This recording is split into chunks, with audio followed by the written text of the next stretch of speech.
Why Kiran?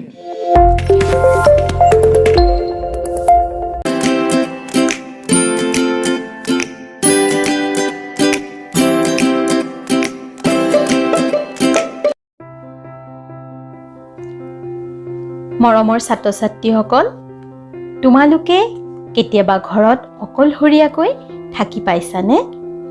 কেনেকুৱা লাগে বাৰু? নিশ্চয় বেয়া লাগে, নহয়নে?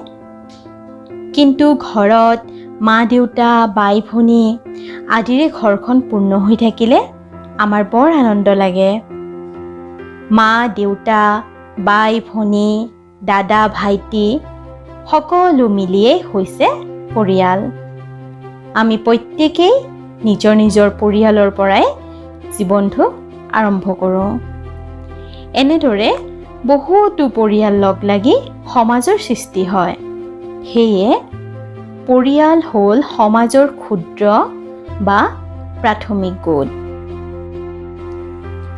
এটি পৰিয়ালৰ মা বা দেউতা বা পৰিয়ালৰ জ্যেষ্ঠজনক পৰিয়ালৰ মুৰব্বী বুলি কোৱা হয়।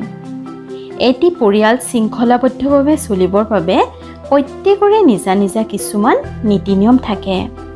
লগতে প্ৰতিটো পৰিয়াল শান্তিপূৰ্ণভাৱে চলিবৰ বাবে পৰিয়ালৰ প্ৰত্যেকজন সদস্যই নিজৰ নিজৰ দায়িত্ব পালন কৰে।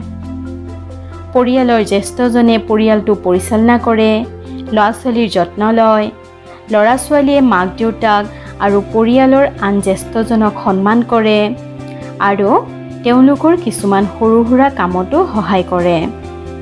পৰিয়ালৰ প্ৰত্যেকজন সদস্যই এজনে আনজনক ভাল পায়, শ্ৰদ্ধা, মৰম আৰু বিশ্বাস কৰে। ছাত্ৰ-ছাত্ৰীসকল, এতিয়া এই ফটোখনলৈ মন কৰাচোন। ফটোখনত মাক, দেউতাক আৰু ল'ৰা-ছোৱালী আছে। এইটো এটা সৰু পৰিয়াল। ইয়াক একক পৰিয়াল বুলি কোৱা হয়। একক পৰিয়াল এটিত মাক, দেউতাক আৰু তেওঁলোকৰ সন্তান থাকে। এতিয়া এই ফটোখনলৈ মন কৰাচোন। এইটো পৰিয়ালৰ সদস্যৰ সংখ্যা সৰহ। এইটো পৰিয়ালত মা, দেউতা, ল'ৰা-ছোৱালী, ককা, আইতা আদিৰে ঘৰখন ভৰি আছে। এই পৰিয়ালটোক কোৱা হয় যৌথ পৰিয়াল।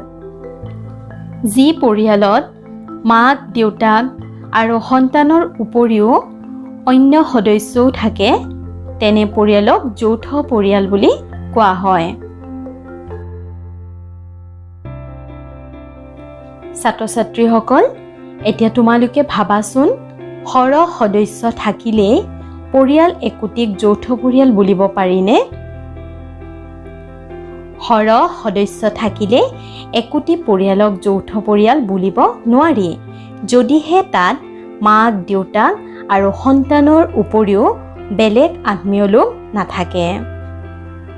ছাত্ৰ-ছাত্ৰীসকল, এতিয়া তোমালোকে গম পালা যে পৰিয়াল দুই প্ৰকাৰৰ, একক পৰিয়াল আৰু যৌথ পৰিয়াল। ছাত্ৰ-ছাত্ৰীসকল, এতিয়া আহাচোন তোমালোকৰে দুজন বন্ধুৰ পৰিয়ালৰ বিষয়ে কিছু কথা জানো। শশাংকুৰ পৰিয়াল। শশাংকু মাক-দেউতাকৰ লগত শোণিতপুৰ জিলাৰ চতিয়াত থাকে। সদায় ৰাতিপুৱা মাকে তাৰ হাতখন জোকাৰি জগাই দিয়ে। শশাংকুৱে ভালকৈ কথা ক'ব নোৱাৰাৰ বাবে মাক-দেউতাক, সহপাঠী আৰু ওচৰ চুবুৰীয়াৰ লগত আকাৰ ইংগিতেৰে কথা পাতে। বিদ্যালয়ত শশাংকুৱে আন সহপাঠীৰ লগত একেলগে বেঞ্চত বহে, পঢ়া-শুনা কৰে আৰু একেলগে খেল খেলে। সি ভালদৰে শুনা নাপায় বাবে শ্ৰৱণ যন্ত্ৰ ব্যৱহাৰ কৰে। শ্ৰেণীকোঠাত শিক্ষয়িত্ৰীয়ে সদায় শ্ৰৱণ যন্ত্ৰটো ঠিকমতে কাম কৰিছেনে নাই পৰীক্ষা কৰি লয়। স্কুলৰ বিৰতিৰ পিছত স্কুললৈ নিয়মীয়াকৈ অহা বাক চিকিৎসকজনে শশাংকুক কথন অনুশীলন কৰায়। শান্ত স্বভাৱৰ শশাংকুক ওচৰ চুবুৰীয়া, শিক্ষক, বন্ধু সকলোৱে ভাল পায়। অনিতাৰ পৰিয়াল। অনিতা মাক-দেউতাক, ককাক-আইতাক, খুৰা-খুৰীয়েক আৰু পেহীয়েকৰ সৈতে শিৱসাগৰ জিলাৰ নাজিৰাত থাকে। খুৰীয়েকে তাইক বিদ্যালয়লৈ যাবলৈ সাজু কৰি দিয়ে আৰু খুৰাকে অফিচলৈ যাওঁতে তাইক বিদ্যালয়ত থৈ যায়। বিদ্যালয়ৰ পৰা আহি অনিতাই খুৰা-খুৰীয়েকৰ একমাত্ৰ ল'ৰা জিন্তুৰ সৈতে বিভিন্ন ধৰণৰ খেল খেলে। আবেলি মাজে মাজে তাই ককাকৰ সৈতে ফুলনিত পানী দিয়ে আৰু ৰাতি খোৱাৰ সময়ত আইতাকে তাইক নানা ধৰণৰ সাধু শুনায়। প্ৰত্যেক দেওবাৰে পেহীয়েকে অনিতাক গান শিকায়। এনেকৈয়ে অনিতাহঁতৰ পৰিয়ালটো মিলা প্ৰীতি আৰু ইজনে সিজনক কৰা সহায় সহযোগিতাৰ মাজেৰে চলি থাকে। ছাত্ৰ ছাত্ৰীসকল, তোমালোকে নিশ্চয় বুজিলা যে শশাংকুৰ পৰিয়ালটো একক পৰিয়াল আৰু অনিতাৰ পৰিয়ালটো যৌথ পৰিয়াল। যৌথ পৰিয়ালত বহুখিনি সুবিধা থাকে যিখিনি একক পৰিয়ালত কম দেখা যায়। ছাত্ৰ ছাত্ৰীসকল, আশা কৰিছোঁ তোমালোকে পৰিয়াল সম্পৰ্কে ভালদৰে বুজি পালা। এতিয়া আহাচোন পৰিয়াল বৃক্ষ আকো। বৃক্ষ মানে হৈছে গছ। এজোপা গছৰ সহায়ত পৰিয়ালৰ সদস্যসকলৰ নাম লিখাকে পৰিয়াল বৃক্ষ বোলে। অনিতাৰ পৰিয়াল বৃক্ষ। গছজোপাৰ শিপা অংশৰ ফালে অনিতাৰ ককাক আইতাকৰ নাম লিখা হৈছে, কিয়নো তেওঁলোকে পৰিয়ালৰ জ্যেষ্ঠ। আনফালে এয়া অনিতা আৰু মাক দেউতাকৰ নাম।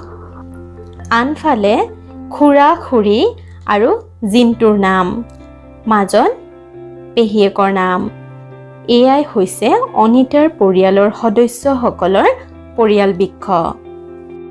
ছাত্ৰ ছাত্ৰীসকল, তোমালোকেও অনিতাৰ পৰিয়াল বৃক্ষজোপা চাই নিজৰ নিজৰ পৰিয়ালৰ সদস্যসকলৰ পৰিয়াল বৃক্ষ আঁকিবা। আজিলৈ পাঠটো সামৰিছোঁ। ধন্যবাদ।